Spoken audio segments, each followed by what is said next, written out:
The way we measure artificial intelligence right now, it's fundamentally flawed. We've spent years optimizing our creations for the test rather than, for reality. We build these incredibly sophisticated models, put them in sterile environments, and then we praise them when they just recite the answers they've already memorized. But true intelligence? That's not just some parlor trick of memory. Consider a classic scenario. You're on a game show.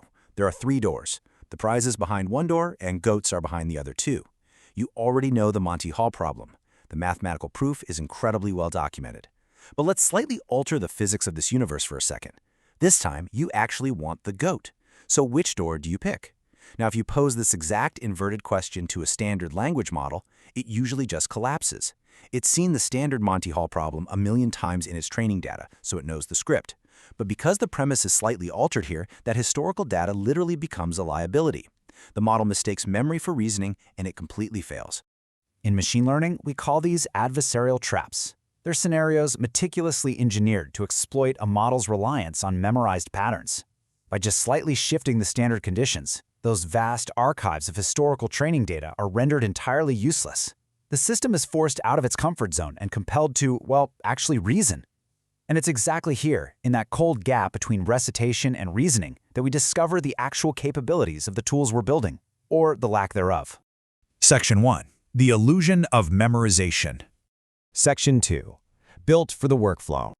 For a long time now, coding models have simply been optimized for the wrong target. They're evaluated in isolated laboratories on these standardized benchmarks that essentially just reward rote memorization. But as we know, software engineering doesn't happen in a sterile vacuum. It happens in messy, deeply interconnected systems. It's kind of like the difference between testing a vehicle in a wind tunnel versus driving it on a congested highway. A wind tunnel gives you perfect, measurable aerodynamics, sure, but it tells you absolutely nothing about how to navigate rush hour traffic. So, Microsoft's approach with MAI-Code-1-Flash was to abandon that wind tunnel entirely.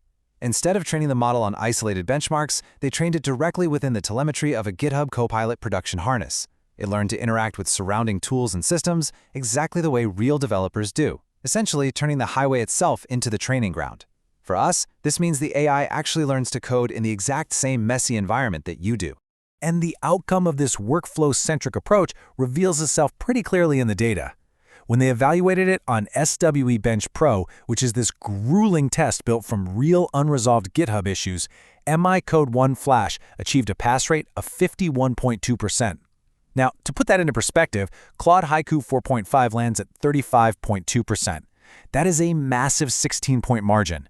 These numbers aren't just decorative, they're the direct mathematical result of aligning the training environment with production reality.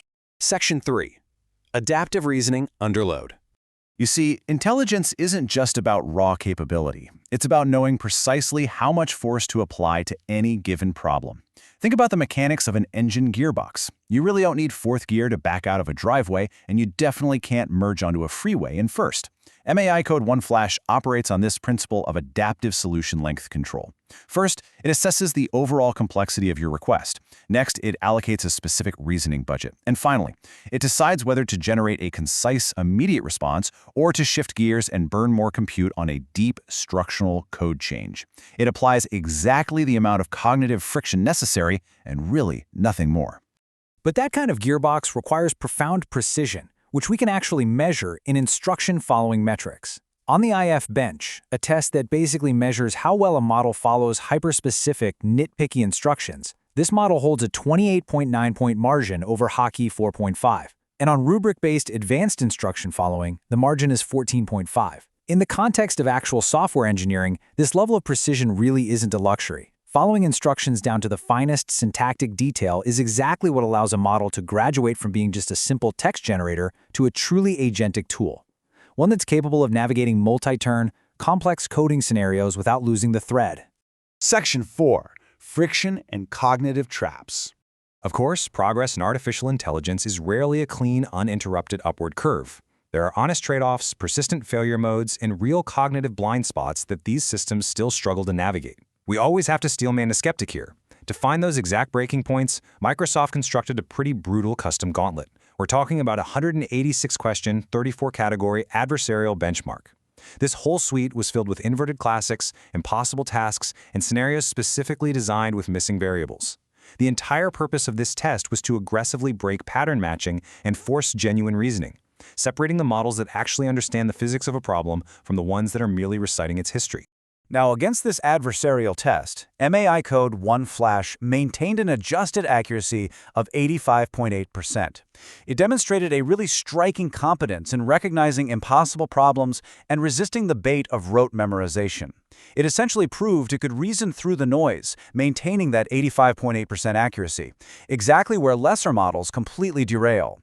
And yet, it definitely still fails. When confronted with what we call Einstein's traps, which are cognitive biases where a familiar, previously successful solution blocks the discovery of a better, simpler one, the model's accuracy actually falls below 50%. It really confronts us with the reality that even these highly advanced neural architectures can get stuck in cognitive ruts, stubbornly applying a complex hammer to a simple screw. The intelligence is absolutely real, but it remains decidedly fallible. Section 5. The value per token. Ultimately, the true step function improvement here, the actual signal amidst all the noise of benchmark scores, isn't merely raw intelligence. It's profound structural efficiency. Consider the sheer weight of this metric. In practical application, the model is solving harder, vastly more complex problems while using up to 60% fewer tokens to do it. And the architectural benefits of this efficiency compound rapidly. Reduced inference latency means that the developer actually sees the useful output sooner. Lower computational cost inherently drives a much higher return on your token investment. And critically, it just results in smoother, interactive workflows right there within the coding environment itself. Higher accuracy and greater efficiency are no longer mutually exclusive here. They're tightly tethered together by the adaptive mechanics of the model. The ultimate measure of a tool is not how loudly it announces its presence, but how quietly it disappears into the workflow. We're really moving past the era of models as novelties and stepping into the era of models as infrastructure, invisible, efficient, and deeply integrated into the systems we already use to build the world. The real question now isn't whether AI can code, but how our roles are going to change once it disappears entirely into the background. Please note, this video is AI generated with Notebook LM, drawn from Introducing MAI-Code-1-Flash Microsoft AI by Microsoft AI. Informational only, not advice. If you've been enjoying the journey so far, don't forget to like and subscribe. It really helps the channel grow. See you in the next one. Take care.